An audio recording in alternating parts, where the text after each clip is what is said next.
Всем привет! Вы оставили так много положительных отзывов про пилу под прошлым роликом, что мы решили разыграть ее среди вас. Оставляйте комментарии под роликом с Барнхаусом, зачем вам пила от Даши. А через 2 недели я выберу среди 20 лучших комментариев один случайным образом и вышлю пилу. А теперь к обзору. Сегодня мы вам покажем мой интерьер в стиле лофт. Это не совсем характерный для меня стиль, но я очень горжусь этой работой. Ну что, погнали?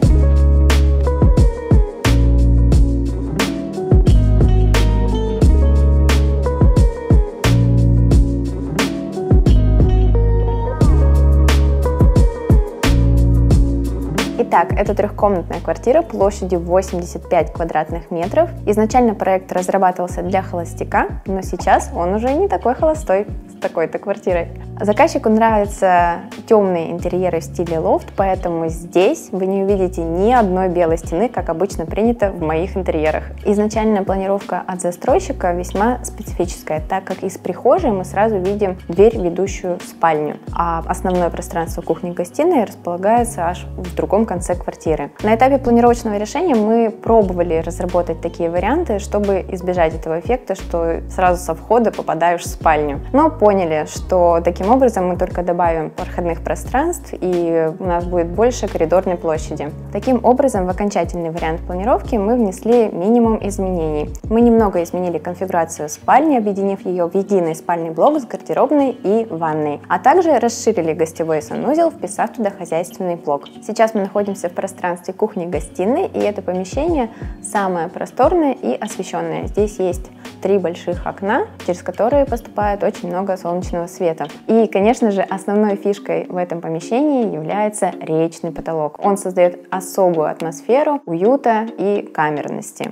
Вообще в данном помещении достаточно много деревянных поверхностей для создания особого уюта. Деревянный не только потолок, но и зона пола гостиной выделена паркетом. Кстати, это паркет Барлинок от салона Сампо. Как и принято в интерьерах в стиле лофт, мы решили не закрывать окна текстилем, поэтому здесь отсутствует тюль. Ну и, конечно же, изначально от застройщика у нас были самые обычные белые окна, обычный белый подоконник и алюминиевый радиатор. И все это мы заменили. Конечно же, окна мы не меняли, мы просто покрасили рамы, благо они алюминиевые, поэтому их можно покрасить специальной краской, в отличие от пластиковых окон. Подоконники мы заменили на массив, а радиаторы на очень красивые, стильные российского производителя КЗТО.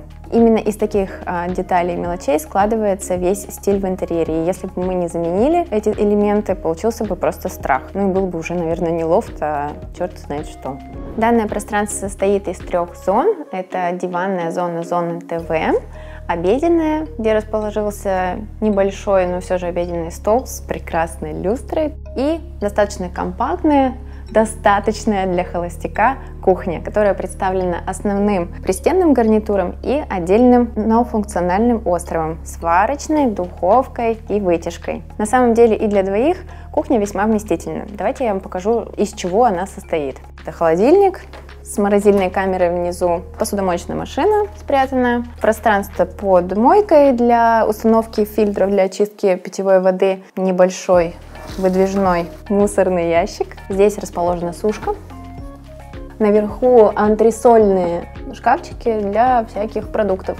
В острове размещено основное хранение посуды и кастрюль. Также было принято решение разместить здесь компактный комбинированный духовой шкаф и СВЧ, чтобы еще образовалось внизу место для хранения вот всяких форм для выпечки. Вообще все пространство прихожей, коридора и данное пространство кухни-гостиной, оно выполнено в декоративной штукатурке. И, конечно же, это декоративная штукатурка с эффектом под бетон. Фабрики Капарол. Отличительная особенность этой декоративки заключается в том, что она очень грубая и очень фактурная. Не прямо вот выемки такие глубокие есть. Вообще, такие грубые декоративные штукатурки, они достаточно дорогие, но у Капарола цена весьма приятная. В интерьере спальни и кабинета мы использовали краску того же производителя Капарол, и цвета мы обязательно пропишем, так что смотрите внимательно. Кстати, хотела обратить ваше внимание на систему кондиционирования в этой квартире. На модель кассетного кондиционера. На самом деле у него очень много преимуществ. Первое преимущество в том, что он достаточно компактный, требует всего 20 сантиметров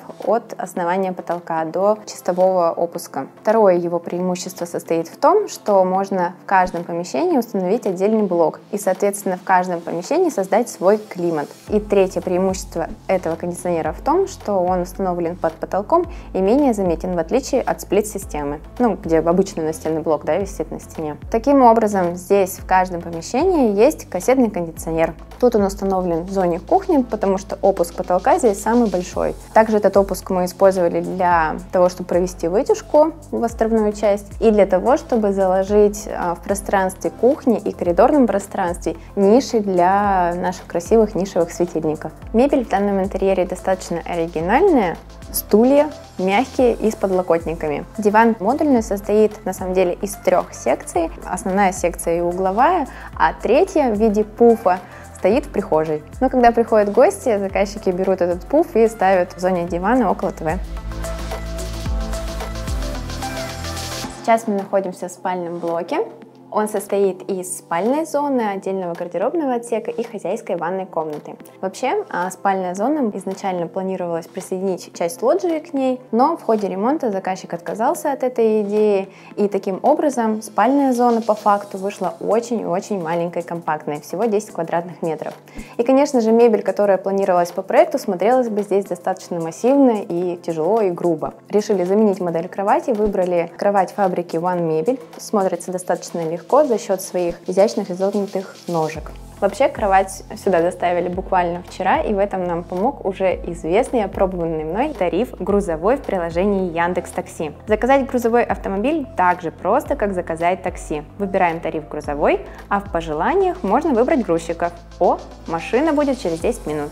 Быстро и удобно, как любой сервис от Яндекс. В общем, Даша рекомендует.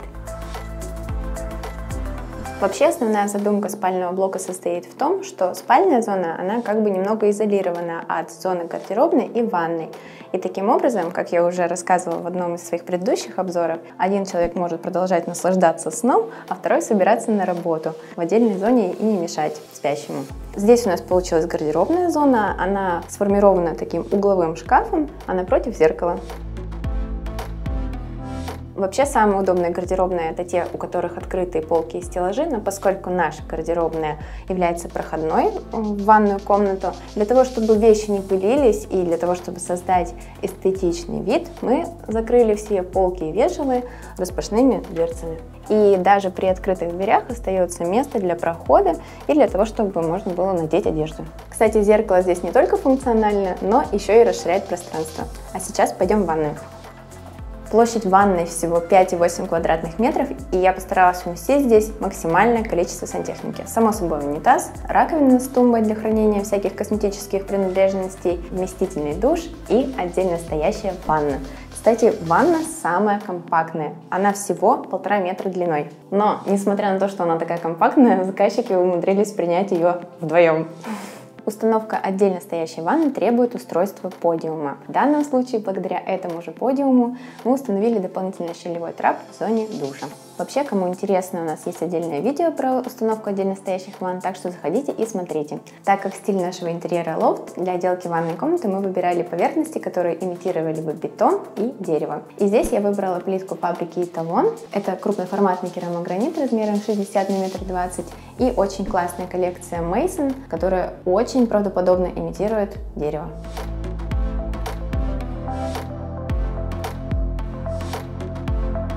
Зона прихожей и холла по полу выделена очень фактурной плиткой, которая имитирует поверхность натурального камня. Прихожая у нас получилась небольшая и проходная. Основное хранение для верхней одежды организовано вот в этом шкафу. Чтобы не акцентировать внимание на зоне хранения, мы опять-таки выполнили фасады этого шкафа с интегрированными ручками. Шкаф имеет дверцы от пола до потолка, достаточно вместительный. И, конечно же, в этом проекте я тоже использовала двери со скрытой коробкой. И, конечно же, это высокие двери в потолок. И, конечно же, это двери моего любимого производителя Vodex Group, потому что это не только хорошее качество и цена, но и сроки. Всего 2 недели и двери у вас на объекте. Ну а здесь расположен гостевой санузел с хозяйственной зоной.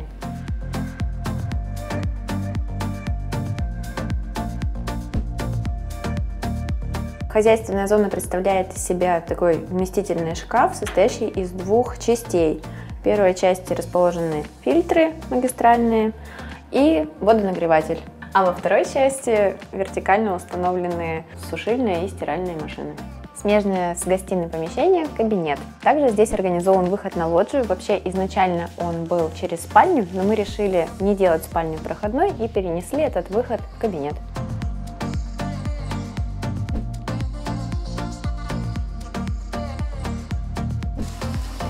Только не выдергивай из розетки животное. По этому объекту была разработана проектная смета, которая состоит из двух частей. Первая часть включает в себя все те пункты, которые необходимы строителям для того, чтобы зайти на объект, закончить все отделочные процессы и выйти. А второй этап включает в себя всю мебель и отделочные материалы. Конкретно по этому объекту стоимость ремонта получилась 6,5 миллионов рублей, что составляет около 75 тысяч за квадратный метр. Как я и говорила, стоимость ремонта в современном стиле по дизайн-проекту начинается от 70 тысяч рублей. И может быть до бесконечности. Ну как вам мой лофт? Свои впечатления пишите в комментариях. А если вам актуально получить консультацию по дизайну интерьера, напишите в комментариях, почему вы бы хотели получить ее именно от меня. И через неделю я выберу наиболее интересный комментарий и проведу консультацию. Не забывайте про лайки, чтобы сохранить данное видео в понравившихся. Подписывайтесь на канал и активируйте колокольчик, чтобы не пропустить наши новые видео. До новых встреч. Пока-пока.